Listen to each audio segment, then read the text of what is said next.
I was born to kill it. I was meant to win. I am down and willing, so I will find a way. It took a minute, now it didn't happen right away. When it get hot in the kitchen, you decide to stay. That's how it winners made. Stick a fork in the hater on my dinner plate. I walk into the fire like it's just a bit of flame. I switch my style up, watch the money pile up. I'ma get rich with life. What's going on, everybody? Welcome to the Clydesdale Media Podcast. My name is Scott Schweitzer. I'm the Clydesdale, and we are highlighting the athletes of the 2024 Legends Masters CrossFit Games. And I have with me Jonathan Edel. Jonathan, how you doing? I'm doing well, sir. Thank you very much, Scott, for doing this. This is a lot of fun. Yeah. It's been fun for me. Like the backstories are so good. Yeah, thanks for having me. So you're in the 40 to 44-year-old division. This is your first year in that division. Do you have that mindset like this is my baby year in, so I got to go? No, because I've been going hard at this to try to get into 35 or 39. I just turned 40 in May, so I'm pretty excited that I get the opportunity to kind of step right in onto the big stage at 40 to 44. Yeah. It's amazing the amount of athletes in the Masters divisions. Oh yeah. Like you think it's going to be a break when you go up to that next age group, but man, there's just as many good athletes in that one as there was in the one you just left. Oh yeah, they're still breathing fire. They're still lifting heavy. It's great. It's a challenge. A lot of fun. Yeah, we've interviewed a lot of the 40 to 44-year-olds this week, and they're ready to come, man. Yeah, I listened to a few of them, so I can kind of get a bearing on hopefully how my interview would go. My first one, so thanks a lot. Yeah. And this is, like I said, it's been much fun for me. The interview part is so much fun. If I had someone to schedule, like I would do this all day, every day. Yeah. But so what is your athletic background? How did you come up as an athlete? I guess for me it started in soccer. I mean, elementary school, middle school, high school.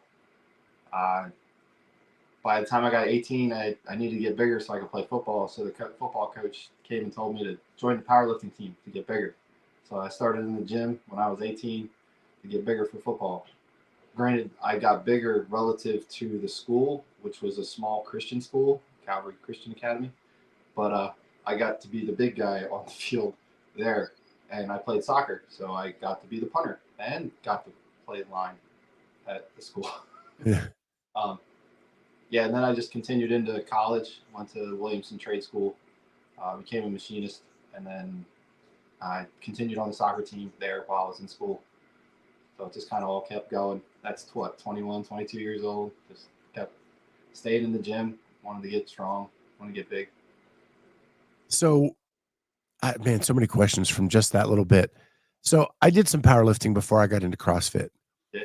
I found that it gives you a strength base, but man, it's hard when you first switch over to CrossFit because it's more technique based on those Olympic lifts than it is about your strength. Did you find the same transition?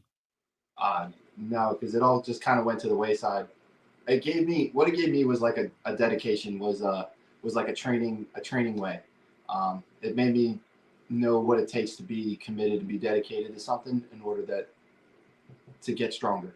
So it just kind of really got me into a routine of I'm trying to chase that. So if I want to do that, I have to not have so many other distractions in my life, kind of. So it really helped settle me in when I was 18 years old. You know, you just want to go hang out with your friends and be everywhere all at once. But I got to be in the gym and get strong. I want to do that, so I got to eat this and do this instead. So It's funny how like when I started powerlifting, it was just a bunch of guys that's where we went to hang out. Yeah. You know, take 4 hours in the gym to do 20 lifts. Yeah, a few lifts here and there. Yeah. So soccer's a great base though too because you're running like nonstop. Pardon. And so how did that give you a good engine coming into CrossFit? So I found CrossFit in 2015. So I graduated from college in 2005. So I didn't find CrossFit for another 10 years. That journey took me through motorcycle racing, where I was riding 2-hour endurance races on a dirt bike. So I was training like 3 hours a day, running 3 miles, then doing the old P90X on the TV. I would do an hour of that and then go run for an hour. Like I was trying to get myself as good in shape for that. And if I would have had CrossFit then, man, I would have been able to keep up with the 17, 16-year-olds that were kicking my butt because I was already in my late 20s and I had a family and I have something that I have to show up to on Monday and not be broken. Whereas they just don't really need to worry about it. That was tough. But do you follow the sport like the elite athletes? I do. Do you follow Travis Mayer? Travis Mayer, yeah. I'm a fan. Well, he was a motorcycle racer as well before he got into CrossFit. Yeah. Yeah. So I took that, and when I saw 2015 that Rich Froning and Matt Frazier were out there deadlifting and toes to bar, and you can compete in exercising, I went, really? I like exercising. I'm going to try to compete in exercising. I like this. So it kind of lit a fire under me to get into the gym. I mean, I couldn't even squat 135 coming off of not squatting, which it was terrible. I was running so much that I guess I just lost my technique that I had in high school. I was squatting 365 when I was 18. Why can't I hit 135 for deep enough squats? You're telling me it's not deep enough now, but yeah, it took a lot to get back up to where we are now, but it's been a journey. It's been fun. Yeah, I think one of the best things CrossFit does is to give us that standard, right? It's not just about making the lift; it's about doing it the right way. Yeah, and if we all do it the same way, then we all know we're on the plane. That's the whole point. So you went to machinist school or trade school. What machine do you operate? I guess now I work for SEPTA, which is the public transportation in Philadelphia, and I operate a wheel machine. So anytime you see a train that like stops too hard or it's raining outside and the rails are wet and the car goes, well, it makes that big flat spot, and then you hear it going thunk, thunk, thunk, thunk down the track. Well, I use the machine that recuts the wheel so that it's nice and smooth again. I get to do that. Fun job. So I grew up in Pennsylvania, just on the western side instead of the eastern side, and my dad was a machinist. Yeah, so he was a lathe operator, but he could also do mill work and stuff like that. But his main thing was a lathe operator, and he did that for 48 years. Oh yeah. Yeah. Once I get a machine shop, guys don't leave. That's right. Yeah. I run a lathe now, and I did run a mill back when I worked as a machinist in the shop. Yeah. And then you educated yourself on motorcycle mechanics as well. I went to the Motorcycle Mechanic Institute, actually in Phoenix, Arizona. And did you do that because you were racing them, or because you wanted to work on them yourselves, or what? Yeah, I had an itch when I was 21. I wanted to fix them. I wanted to ride them. I love everything about bikes.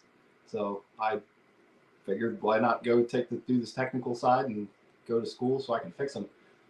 I found out that working in a shop, you really can't make any money doing that to have a family. So I went back to machine shop where they could pay me enough money, and then that became the hobby. Yeah. So do you still ride today? I don't. You don't? Not yet. I have to get a bike again. I had 2 kids, so yeah, the bike went bye-bye when I needed a minivan. Yeah. I that was my main mode of transportation from 16 to 20. Yeah, what'd you have? It was a Kawasaki Ninja-esque bike. I don't think they even made the Ninja at that point when I bought it. Okay. Like a 550 maybe. Gosh, it's been 30 years. But yeah, that's what I rode around. I just got it on the cheap, and that was my mode of transportation. It took a gallon of gas lasted me a week. Right, and gas is $1.50. Yeah, $3. I don't even know if it might not have been over $1 at that point. Yeah. So I could go a long way on $1. That's the way to go. Absolutely. So yeah, that was a blast. I would even ride it in the rain. I was so dumb. But yeah, and then I haven't ridden a bike in probably 20 years. Yeah. That's all right. Yeah. You get back. I'm gonna get back. No. Yeah, we do the Sea-Doo thing occasionally.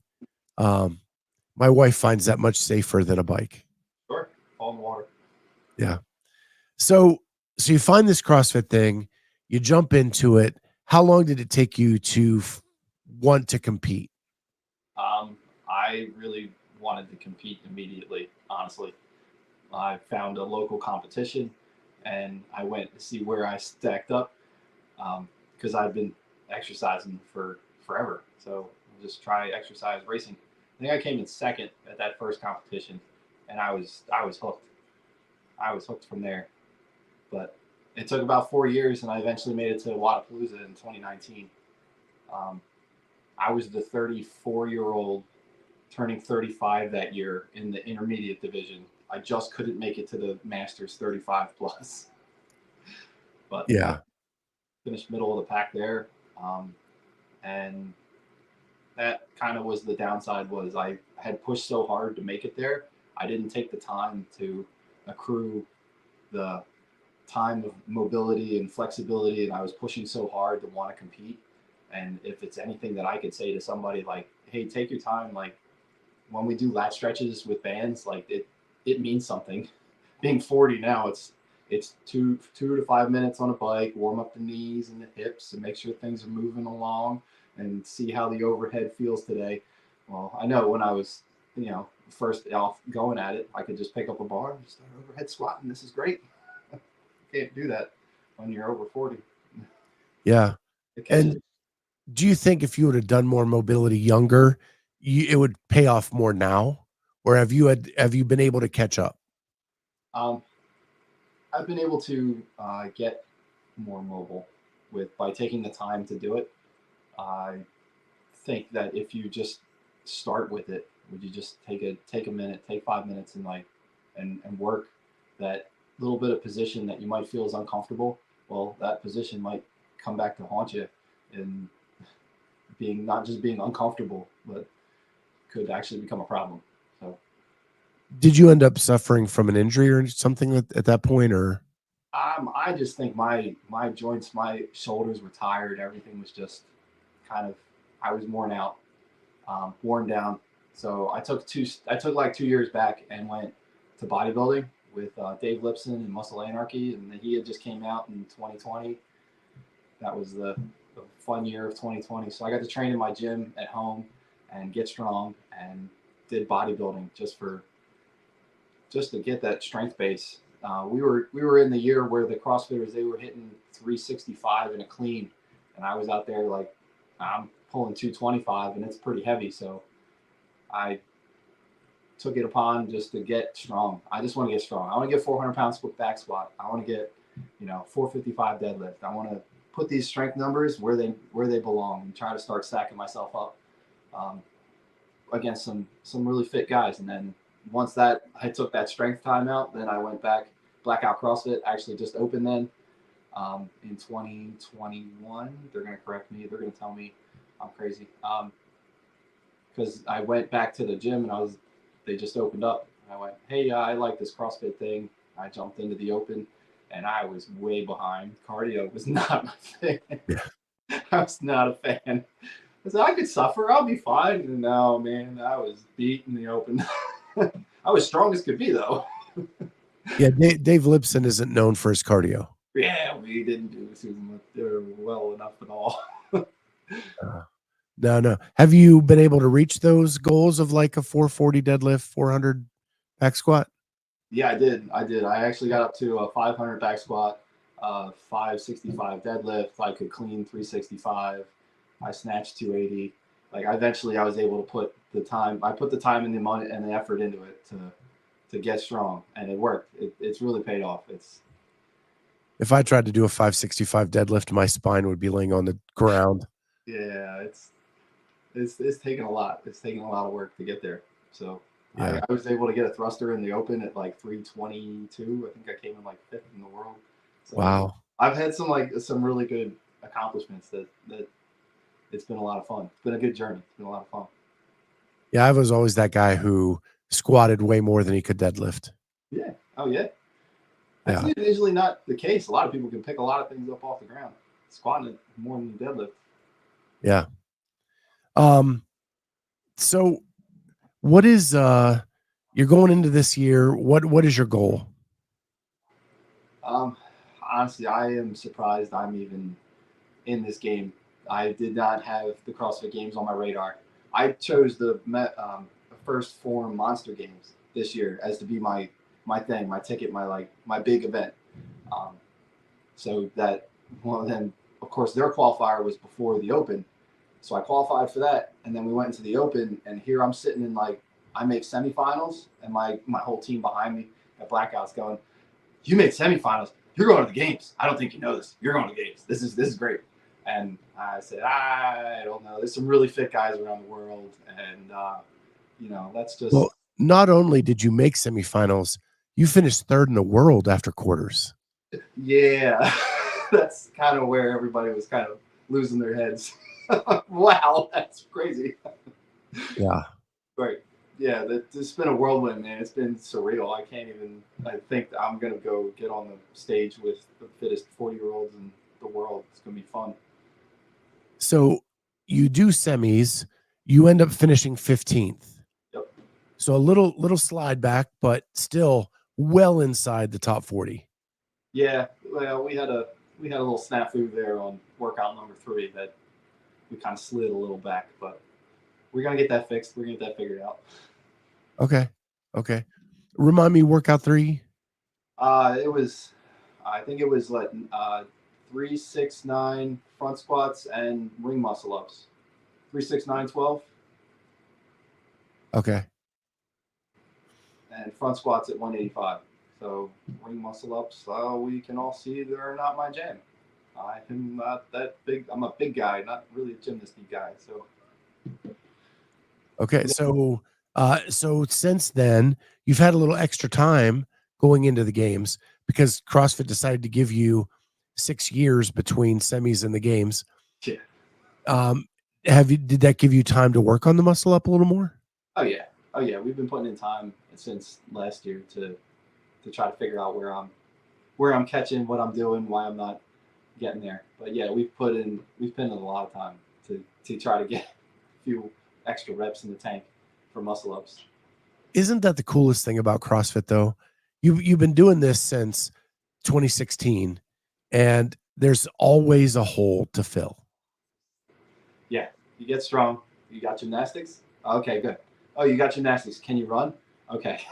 Yeah. Oh, well. And as you get better at this, then something else becomes your deficiency. Yeah. And what's holding you back from the next step. Now you can run. Well, what can you clean? Oh, come on. Yeah. I think that's with CrossFit, you can't ever get bored. Oh yeah. You don't. It keeps evolving. So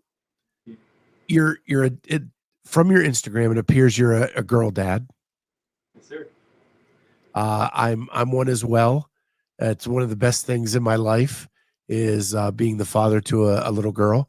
How do they look at you as an athlete? She's looking at me right now. My young ladies are 11 and 13, so I think they look up to me. They see what Dad puts in the work, that he's out there trying hard. They're both swimmers, as I heard that you're a swimming background as well. So yeah, they know that they have to go out and put in the work and put in the effort, and they give it everything they got when it comes to game time, to getting on the blocks and getting started. So as long as we put in, we bale the hay, and we can shut the barn doors and light the fire. It's on. Yeah, the one thing that swimmers learn is that CrossFitters is that, and Caitlin Johnson told me this, you can't quit in the middle of a lane, Right. or you drown, right? So when she first went from swimming to CrossFit, she didn't put the bar down because her mentality was always, you have to finish. You stop. Right. What's the point of stop? You can't stop. You're gonna grab a lane line. Yeah. You're out. Yep. Yeah. So that's cool that they're in swimming. And man, Eastern Pennsylvania is strong in swimming. Oh man, these girls are good. Yeah. Yeah. And she went. My daughter is 13. She went out for track. And here you can swim and run track. You cannot run track and try to swim. I'll tell you that. She went out and she dusted the people out in the 800-meter run. So right on for her. Yeah. When I was swimming, I could run forever. Yeah. Yeah, you get that capacity. You can just keep going. And the fact that you can just keep breathing now without having to turn. Yeah. When you have all the air in the world, everything's easy. It just keeps you just keep going. What are their swimming strokes? She's my 11-year-old. She's really good at breaststroke. My 13-year-old, we would say freestyle. She's getting really good at butterfly. Yeah, that was my butterfly freestyle were my jam. Breaststroke I was atrocious. Yeah, man, it's what a technical swim. Then people think it's just bobbing up and down and just swing your arms around. Like, man, it's so technical. Just to watch them do it and go fast. Yeah. It's creating your own wake, which is just a concept that people just don't understand. Yeah. I love watching it. They're amazing. They individual medley, the IM, they do that with the best of them. So yeah, that was my favorite of all. So you're married as well. And how did you meet your wife? We met at Calvary Chapel, Philadelphia. We met back when we were in youth group together. So I read your Instagram. Faith is the first thing you have listed. Sure. Faith is important in your life? Yes. Faith is very important. Comes first. Helps us. Like I said, we go to Calvary Chapel, Philadelphia. We have a strong Christian family base. I grew up in a Christian home. My wife as well, and we just try to instill that in our kids, and that's how we want to be good people. Show them that Jesus Christ, our Lord and Savior. That's where our faith lies, and the good news. Yeah, amen to that. With you being a Mayhem athlete, was that one of the reasons you went with Mayhem, because faith is first in their mission? I enjoy the fact that faith is first in their mission. The reason why I chose them is because they're the best in the world. So if we're going to train to be the best, and you train with the best. Did you get any opportunity to go to any of the camps in Knoxville or in Cookeville this year? No, I didn't. No, I don't get a chance to go down there. Is that something you would do in the future? I mean, I'd really like to, but my vacation days are pretty well spoken for when it comes to my family and I kind of stay close to home. Gotcha. Work 40-hour week job. God, it's only so many vacation days. The open I can do on my own. It'll be fun to see everybody on the Mayhem team down there in Birmingham. Yeah, the only reason I ask is so many of them that were there for semis said that it was that extra push they needed. But I do understand. Like, I work for the state of Ohio. I have very limited days off, and all of them are almost exclusively for this show. Right. With 1 week to my family. Absolutely. So I totally get that. With all that, you have your wife, you have your faith, you have your training. How do you balance all that? Well, things have kind of tipped the scale towards training a little bit. I work a second shift job, so I get to go in at 2 p.m. and I work till 10 p.m. So I get home, I get in bed at 11, and we are up at 6 a.m. every day. So we get breakfast together, and then we go our separate ways, whether it's school season, taking the kids to school. And then I usually train from like 9 a.m. to 11, come home at 11, have lunch with my wife, get ready to go to work. But I kind of try to see where I can fit. And now that we're in summertime, I try to get into the gym a little earlier, 7:30, 9:30, get some more time with the family at 10 to 12. So we just kind of try to, like you said, balance. It's not balancing too well coming into the games, but we'll get back to. Do the girls' activities slow down in the summer to allow you a little more flexibility? For the month of August, yes. Right from school, we're into summer swim. So we got done spring swim, right into summer swim, and now August it kind of stops. Everybody gets a summer vacation. Well, that kind of works out for you as you're 4 weeks out from the games. Gives you a little more flexibility to get that training in. Yeah, we're doing our best to balance it. So who all is heading with you to Birmingham? Going to Alabama, I got a crew behind me at Blackout. It's going to be great. I got my wife is coming. The girls, my young ladies, are going to stay with family here. They actually have the first day of school, the day that we have to fly to Birmingham. So they're going to stay, do school, and then the wife and I are going to go. I have my coach coming from the gym.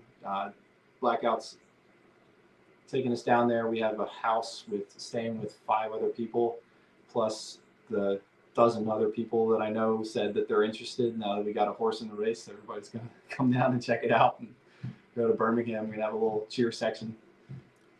I love hearing that. I love hearing that. I think that this group of athletes deserves to be seen, and the more people we can fill that arena with, the better it's going to be for the sport as a whole. Yeah, and everybody on the floor everybody's so cool with each other. Yeah, we're going to go out here and try our hardest to beat each other, but afterwards it's high fives and hugs and congratulations and who's your fans, where your family at, and let's go say hi and give high fives and fist bumps. And it's do you have a support shirt out there that everybody's going to wear, and you're going to know who Jonathan's crowd is? Yeah, they should. We're working on one. It's going to be Edel. It's all going to be my crew. Nice. Yeah. What are the emotions going to be like when you hit that floor and you look up and you see this sea of people there for you? Oh man, I'm just so thankful. To see people support me. I mean, it's just a hobby for me. I just like exercising, so I'm really thankful that all these people want to come out and watch me exercise for time. It's really uplifting. It really means a lot. Well, we're going to be down there doing a behind the scenes. You've probably heard me say that on other shows. Ellie Hiller and myself will be backstage just chatting with you guys, getting stories, trying to catch that camaraderie that is the Masters community, with the high fives, the hugs, all of that kind of stuff. Awesome. We can't wait to see you there, Scott. Yeah, and good luck. Good luck with training the rest of the way, and we'll see you in a few weeks, man. I appreciate it. Thank you so much, Scott. Thanks for doing this. Thank you for everybody for joining us. We'll see everybody next time on the Clydesdale Media Podcast. Bye, guys.